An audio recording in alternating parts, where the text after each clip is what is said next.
Hello everyone, কেমন আছেন সবাই? আশা করি ভালো আছেন। তো আমিও ভালো আছি। আজ রান্না করব সর্ষে দিয়ে রুই মাছ। তো সর্ষে দিয়ে রুই মাছ রান্না করতে হলে তো এখন আমি প্রথমেই যে মাছগুলো ভিজিয়ে রেখেছি ফ্রিজ থেকে বের করে নিয়েছিলাম। তো বরফ হয়ে গিয়েছিল বেশি, মানে তো এর জন্য আমি একটু ভিজিয়ে রাখছি। আর এদিকে চাল ভিজিয়ে ধুয়ে নিচ্ছি। প্রথমে ভাতটা রান্না করে নেব, যেহেতু ছোটো বাচ্চা আছে বাসায়। তো এর জন্য আমি প্রথমে ভাতটা রান্না করে নিই। যদি ওদের খেতে ইচ্ছে হয় তাহলে ভাত রান্না থাকলে মনে করেন মাছ ভাজা বলেন অথবা ডিম ডিম বড়াই বলেন, এগুলো দিয়ে খেতে পারবে। তো এর জন্য আমি ভাতটা এদিকে বসিয়ে দিয়েছি। আর এদিকে যে আলু কেটে নিচ্ছি, আলু দিয়ে আলু ভাজি করব। তো এর জন্য আলুটা আমি কেটে নিচ্ছি। আর এদিকে মিথিলা দুষ্টুমি করছে, আসছে আর যাচ্ছে, ও দুষ্টুমি করছে রান্নার সময় ও কিন্তু বারবার আসে। আর যেহেতু আমার একার ঘর, সেহেতু অন্য কেউ নেই। তো এই যে এখানে আমি আলু ভেজে নেওয়ার জন্য এই যে আলুগুলো আমি কেটে নিয়েছি, কুসা সহকারে আজ ভাজবো। তো বেশিরভাগ কুসা সহকারে ভেজে নিই আমি, ভালো লাগে এভাবে খেতে। আর এখানে পেঁয়াজগুলো এখন আমি ভালোভাবে কুসা চাড়িয়ে নিচ্ছি। তো তারপর পেঁয়াজগুলো আমি কেটে নেব। তো পেঁয়াজ কাটতে গেলে অনেকটা সময় কান্না করতে হয়, কি বলবো, শুধু কি আমারই একার নাকি বলতে পারি না। এই যে পেঁয়াজ আমি কুচি কুচি করে কেটে নিয়েছি, আদাও কেটে নিয়েছি। আর এদিকে আমার চোখ সারা জ্বলে গিয়ে যাচ্ছে, এমন অবস্থা, কি বলবো, চোখের অবস্থা খুবই খারাপ। আর যেহেতু পেঁয়াজ কাটতে হয়, আর সেহেতু একটু কান্না তো করতেই হবে। আর এদিকে এখন আমি এই যে বসিয়ে দিলাম কড়াই, তারপর দিয়ে দিলাম পরিমাণ মতো তো তেল। আর এখানে এখন আমি দিয়ে দিচ্ছি হলুদ গুঁড়ো, লঙ্কা গুঁড়ো আর পরিমাণ মতো লবণ দিয়ে ভালোভাবে মাখিয়ে এখন আমি মাছগুলো ভেজে নেব ভালোভাবে। একটু লাল লাল করে ভেজে নেব, দেখতে ভালো লাগবে আর খেতেও অনেকটা ভালো লাগবে। তো আমি দুপাশে উলট পালট করে দিচ্ছি, দুপাশে যেন একটু ভালোভাবে ভাজা ভাজা হয়ে যায়। তো এভাবেই আমি নাড়াচাড়া করে নিচ্ছি মাছগুলো। তো নাড়াচাড়া করে নিয়ে তারপর ভালোভাবে একটু ভেজে নেব। তো সর্ষে দিয়ে এই রান্নাটা ভালো লাগে খেতে। আর আমি পরিশেষে দুটোর মতো টমেটো দিয়ে দেব, পরিশেষে দেব, এটাকে প্রথমে দেব না। টমেটো প্রথমে দিলে গলে যায় অনেকটা, তো এর জন্য আমি পরিশেষে দেবো। আর এই যে এখন আমার মাছ ভাজা ভাজা হয়ে গিয়েছে, তো এখন নামিয়ে নিয়েছি।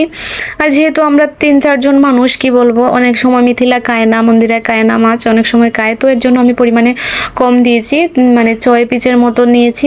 আর এখানে দিয়ে দিলাম মাছ ভাজার তেলে দিয়ে দিয়েছি তেজপাতা, দিয়ে একটু নাড়াচাড়া করে নিয়ে তারপর দিয়ে দিলাম পেঁয়াজ কুচি দিয়ে এখন ভালোভাবে পেঁয়াজগুলোকে আমি ভেজে নেব, যাতে কাঁচা গন্ধটা চলে যায়। ভালোভাবে একটু ভেজে নেব, একটু নাড়াচাড়া করে নিচ্ছি, অল্প আছে।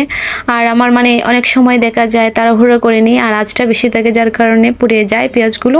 তো আজ একবারে অল্প আছে রান্নাটা করছি। তারপর এখানে দিয়ে দিলাম একটু আদা বাটা আর একটু রসুন বাটা, 1 কষার মতো হবে। আর দিয়েছি একটু পেঁয়াজ বাটা, দিয়ে একটু ভেজে নিলাম। নিয়ে তারপর এখন আমি দিয়ে দিলাম সর্ষে বাটাটা আমি আগে থেকে বেটে নিয়েছি শিলপাটাতে। তো একটু নাড়াচাড়া করে নিচ্ছি, নিয়ে একটু ভেজে নেব।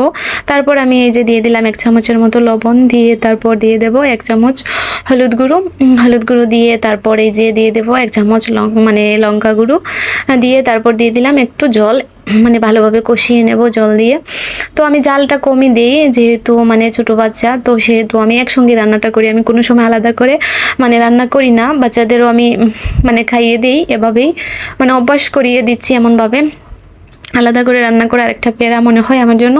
তো মনে করলাম যে না, এভাবেই রান্নাটা করি, কম জাল দিয়ে রান্না করলে তো সবাই খেতে পারবে। আর এদিকে আমার মশলা কষানো হয়ে গিয়েছে, অসাধারণ ভালো লাগছে দেখতে। তো মশলা কষিয়ে পর তারপর আমি দিয়ে দেবো পরিমাণ মতো জল। তো এই যে দেখুন কত সুন্দর উপর দিকে তেল ভেসে উঠছে। আর এখন আমি দিয়ে দিলাম জল দিয়ে একটু নাড়াচাড়া করে নেব, আরও কিছুক্ষণ আমি রান্না করে নেব। তো তারপর এই যে জল ফুটে উঠলে তারপর কিন্তু আমি মাছ দিয়ে দেব।